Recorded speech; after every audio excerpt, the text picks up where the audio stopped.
سلوا التاريخ كم مجدا سطرنا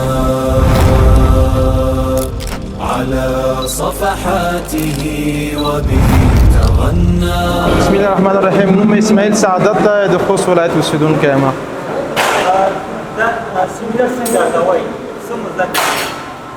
او ډېر بهتر یې ارزو. دلته ډېر ځوانان راغلي وو او ځوانانو ډېر څه حاصل کړ د نن ورځې سیمینار څخه، او هیله لرو چې داسې سیمینارونه په آینده کې هم دایر شي. د ځوانانو د فکر د اصلاح په خاطر دا ډېر مثبت وه.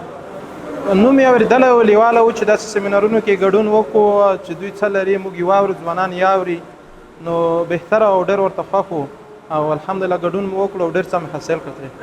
نو دا خو ډېره بهتره ده په خوست کې او نورو ولایتونو کې که دا ډول سیمینارونه دایر شي د ځوانانو د فکري اصلاح په خاطر ډېر بهتر دي.